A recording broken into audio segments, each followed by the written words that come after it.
So let's talk about the big breaking news that came out of Final Battle. PCO winning the Ring of Honor World title in the main event against Roosh. They had a no disqualification match. Now keep this in mind, before I go any further, I did order Ring of Honor's Final Battle through Fight TV. I came home from work at 9 p.m., so I missed the first hour.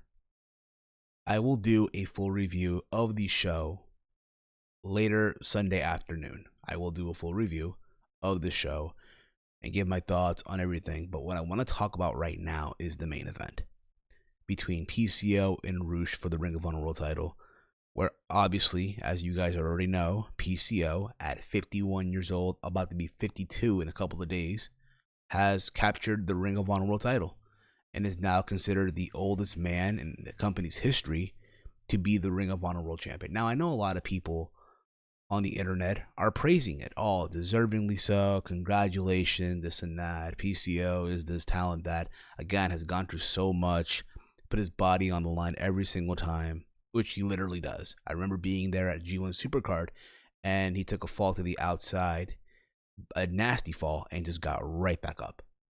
Right? The guy will literally kill himself at this point, and it's sad because it's for Ring of Honor of all places, right? Just keep that in mind. And the state that Ring of Honor is in right now. And again, if you're one of those people that are happy for PCO, that's fine. You're not in the wrong for it. At the same time, let's just be real about it.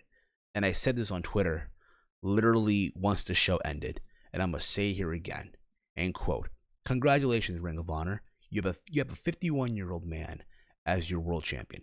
Desperate time call for desperate measures. Hell, even the ROH bots are no longer around to defend this. They all transitioned into AEW marks." You can go on my Twitter. I have the tweet right there. Just letting you guys know ahead of time. And listen, to me, I thought the match itself was really not that good. They had a no disqualification match, Roosh and PCO. They were fighting all over the place, literally. There's a moment in the match where Roosh sets up these guardrails and chairs on the outside, like on the outside the stage area, and he tosses PCO off the stage onto this thing, and out comes this guy. And keep this in mind, they're prolonging this shit throughout the match, and Roosh is just talking about, it's his rule, this and that, fuck PCO, cursing people in Spanish. And you're wondering, okay, what's taking so long? And then out comes this dude, I think is Dresto. Again, I don't watch that much Ring of Honor like I used to. Keep that in mind, okay? I'm being honest. And he revives PCO, literally revives him with like car cables, if you will, that recharge your battery, right? He breaks the grill out of the fucking hearse that was literally just chilling there the whole fucking time. And PCO gets revived. And he's on a fucking rampage, just breaking the hearse with a fucking pipe, it looked like, or a steel chair, one or the other, right? And they're going at it. And there's a moment where they're using chairs and tables. Eventually, all this leading to PCO hitting not one but two moonsaults. The second moonsault off the top rope onto a table on the Roosh for the 1-2-3, and PCO at 51 years old is the Ring of Honor World Champion. And I said this earlier on Twitter. This is Ring of Honor at a situation where desperate times call for desperate measures. I personally felt that, to me, Roosh should have had still a lengthy run. Roosh won the belt a couple months ago. And I get it, for Ring of Honor, it's in a way to get a buzz. The problem is, though, they don't have a buzz. They don't.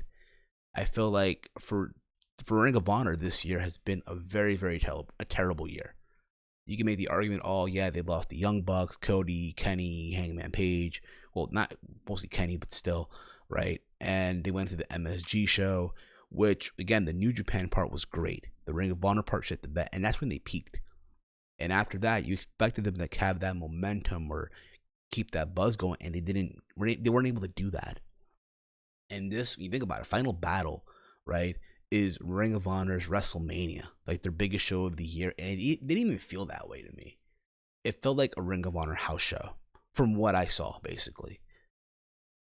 And it's sad. It really, really sad. Thank God this show was not in New York. Thank God. And to me, again, this is them just trying to get through the end of the year And all I'm going to say right now, and again, you may think that I'm shitting on this. I'm just being brutally honest. Okay? Just keep that in mind. Dear Ring of Honor, in 2020, get your shit together. Sincerely, a longtime Ring of Honor fan that has lost interest in your product.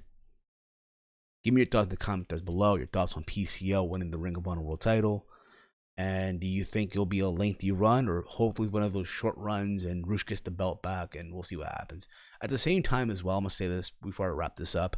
To me, Marty Scurll should have won the belt in New York, not Matt Taven.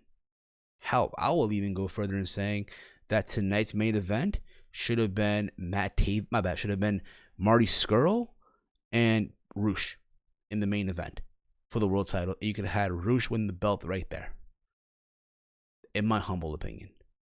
But take it for what it's worth, okay? At the same time, it's known that Marty Scurll will likely not be signing a new deal with Ring of Honor. He's probably AEW bound in a couple of months.